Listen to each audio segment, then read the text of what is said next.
I just got this thing for Christmas and it's already broken. Guess I gotta throw it in the trash.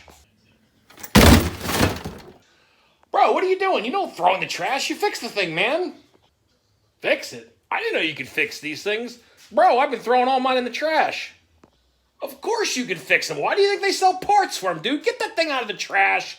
Oh my God.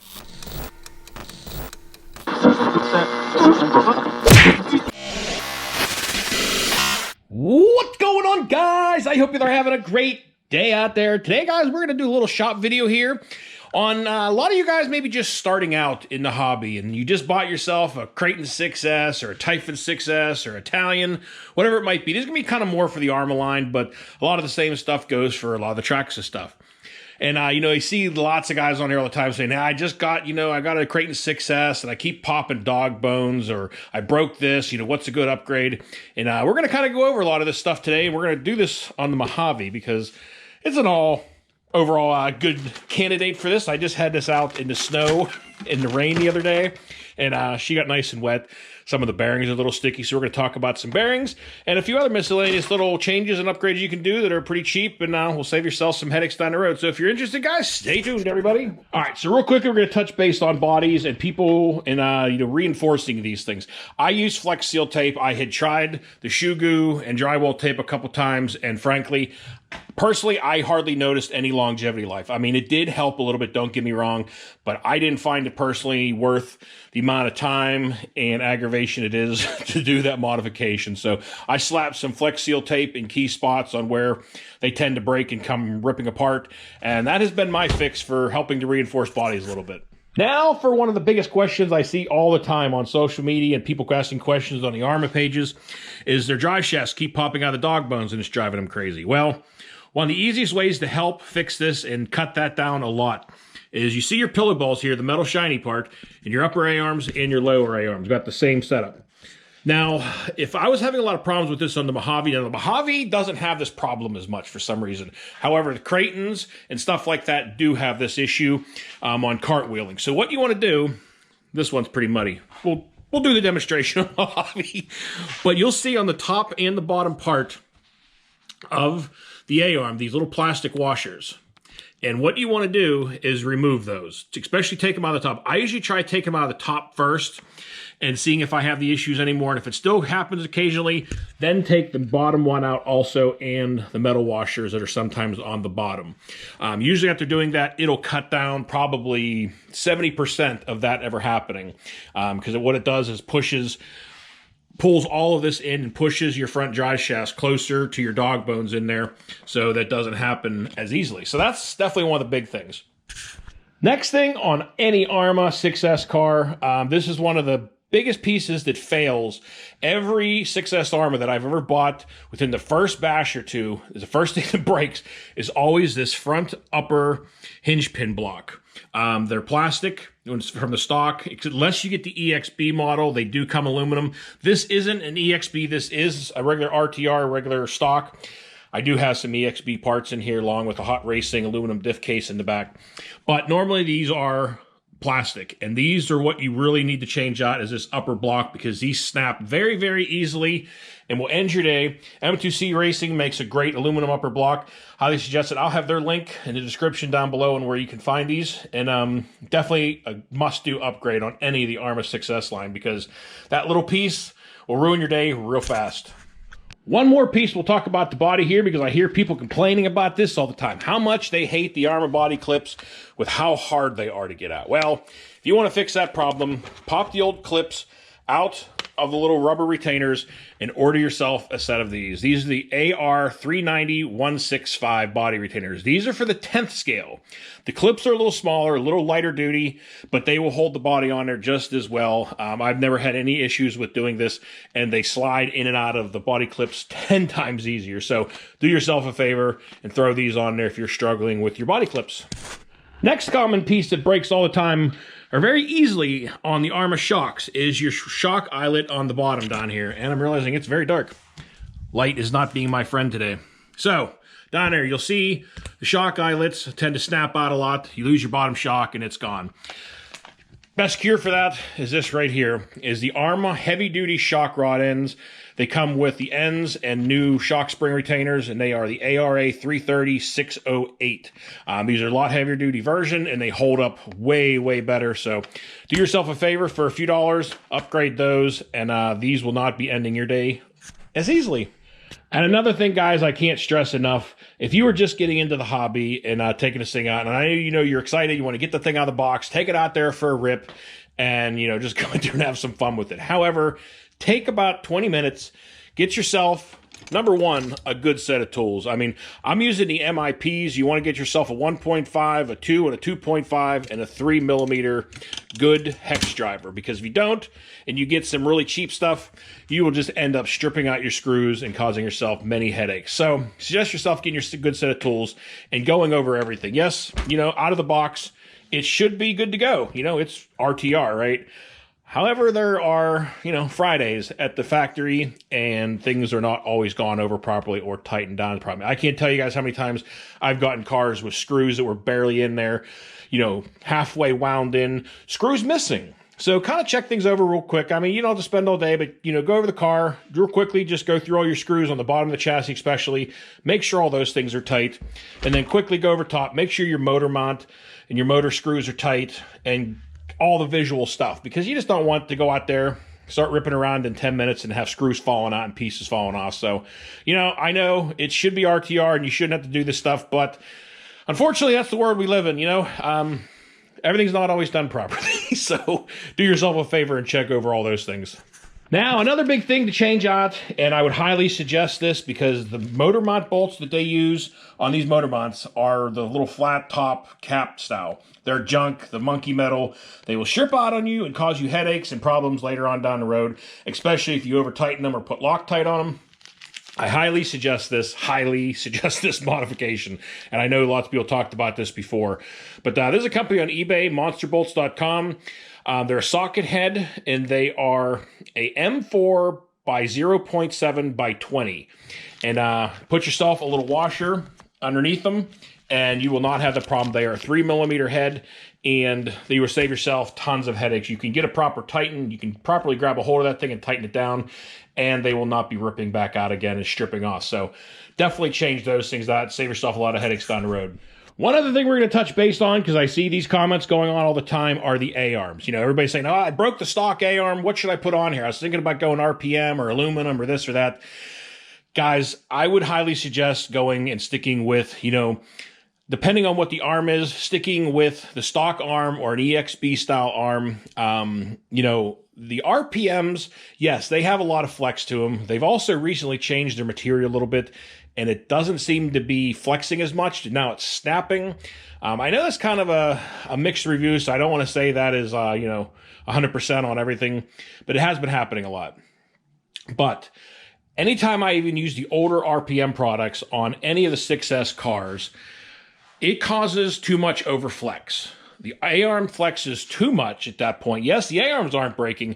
However, they overflex, and now you are either bending or blowing out your drive shafts all the time. And that's the issues I ran into, and I know lots of other guys have had the same issue. Now, on this Creighton XL, I did run the RPM upper A-arms and the stock Creighton EXB lower A-arms. Now, it's been a pretty good combination, too. I haven't had any issues with doing that, but I will not run any RPM A-arms on any 6S car, especially the lowers. Now, on the 8S, I do like them. They do give enough flex, and I haven't had any issues with drive shafts popping out, say, like here on the Creighton 8S.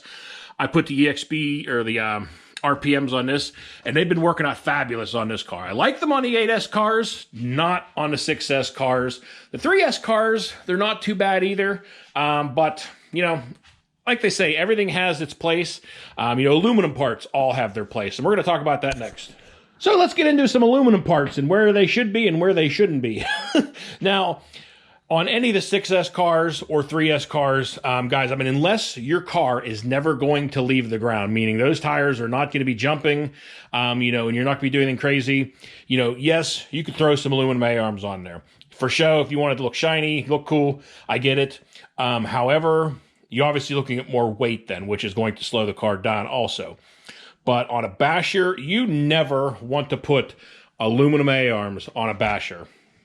It's just a terrible idea, especially on a 3S car with the plastic chassis, because now you have an aluminum A-arm, and whenever you crash it, rather than that, you know, couple dollar A-arm snapping, you are now busting out usually parts of the front bulkhead and the chassis.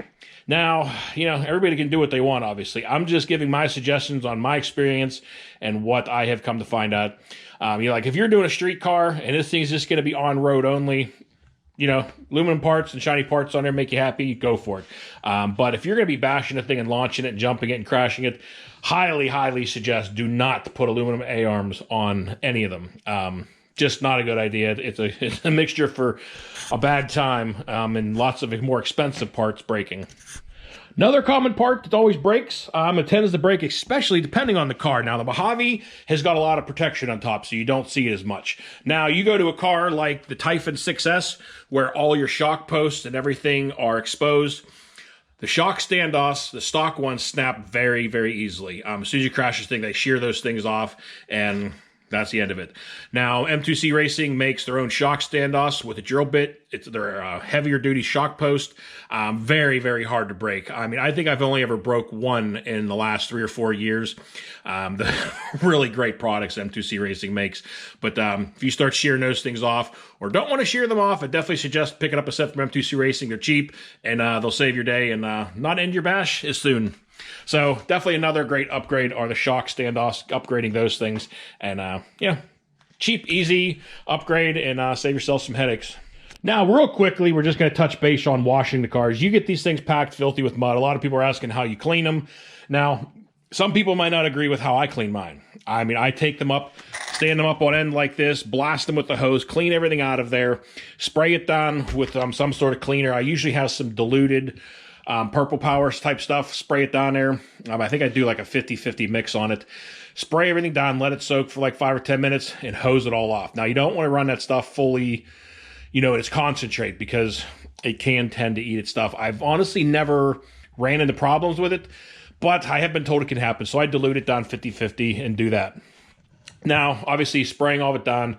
I've never had any issues with electronics, getting them wet, spraying them. Maybe I've just been lucky. I don't know. Now, obviously, doing that and hosing anything down and not there in the mud, one of the first things you're going to start really running into are your wheel bearings. Will start locking up, and you'll notice it when you roll the car. It'll get tougher to roll. It doesn't want to roll as easily. And usually, one of your bearings have started, you know, the grease is gone, and it's starting to rust up slowly. Now, you can pull those bearings out, re-grease them, or if they're really bad, just replace them. You can get some bearing kits online, you know, some fast eddy bearings or whatever, and, you know, slap some new ones in there, and they're easy enough to do. But that's how I always wash mine out. And then after it's dried off, I blow it off with a little leaf blower and let it dry out real good and spray everything down immediately with WD-40. Everything that could possibly rust, drive shafts. I do spray the bearings on the wheels and drive shafts and all that stuff and anything metal just to kind of keep it from rusting up. And, you know, most of the cars, I occasionally find a bearing here and there, usually throughout the year, and just replace that whatever bearing's bad and keep rolling. Some guys, you know, if you want to completely tear the thing down after every drive, you know, hey, you're definitely making it nice and clean. It all depends on how many cars you got. I mean, when you go out and you have, you know, 16, 18 cars and you're running 2, 3, 4, 5 a day, tearing them all down gets a little bit time consuming. So I kind of get everything clean and replace stuff as necessary. One other thing we'll touch base on with kind of body modifications or posts on any of the Creightons, the wing mounts, bumper mounts, and all those bumper supports. You guys are looking for some great, you know, wing mounts, 3DRC. I'll drop their link down in the video on this down in the description also. But, you know, I've been running their wing mounts on a lot of my cars now, my Crayton XLs, my Italian, and guys, the 3DRC wing mounts have been holding up awesome. I got them on my Outcast 8S and my Crayton 8S, and these things have just been holding up phenomenal. I mean, I've been beating the snot out of the Mojave, and these things just keep on ticking. He's definitely making a great product, 3DRC, and, you know, definitely check them out, guys, if you're looking for a good wing mount, bumper mount, supports, and all that, because, you know, they've been holding up great and causing a lot less headaches. Now, depending on your level of bashing and where you're at, if you're, you know, really starting to send them and worrying about breaking stuff and differentials and stuff like that, obviously, like on the Mojave here. And I'll tell you, we're going to bust out like my new crate and XL build here. Got lots of goodies under this thing, and this thing is just an absolute tank. I mean, we're running the M2C Racing chassis, the chassis braces, the shock towers, the rear shock tower support, front shocks. We're running the M2C Racing emulsion shock caps and shock kit. I mean, this thing is just fully beefed out, and I mean, this thing can take some serious launches. But it all depends on your level of bashing, on what you guys need. You know, if you guys are moving into the next level and wanting to help protect stuff and keep your differentials together, the next thing I highly suggest is upgrading to an aluminum differential case. It keeps that differential in place, and that way it's not shifting and twisting, and you're stripping your differential gears out. Every time I've done the aluminum differential cases on any of the cars, it has pretty much cut completely out any differential issues. They've been holding up rock solid, and I couldn't have been happier. But I think that's about it, guys. You know, if you guys have any other questions, you know, feel free to ask down in the comments. You know, I always try to answer back as much comments as I can. Now I'm kind of getting back on my feet here and feeling better after the surgery, and things are healing up well. I'm kind of trying to get a little more active again and answering people back, actually. But it was a little rough there for a little bit. One other thing you want to make sure you lube up every time after you wash them or get them really nasty is spraying down your pinion gears and your diff gears down in there, and spray some sort of lubricant into the bearing areas of your center differential to keep everything lubed up and moving freely. But guys, I think that's about it. You know, we kind of went over a lot of stuff, and just figured I'd kind of put this together because I know, you know, Christmas time came. A lot of people got a lot of new cars, and I see a lot of questions out there. So I figured I'd put this little video together, kind of get you started, maybe in the right direction. Hopefully it helps, but I hope you all enjoyed the video. That is going to do it for today. So until next time, y'all be safe, be careful out there. Peace out, everybody.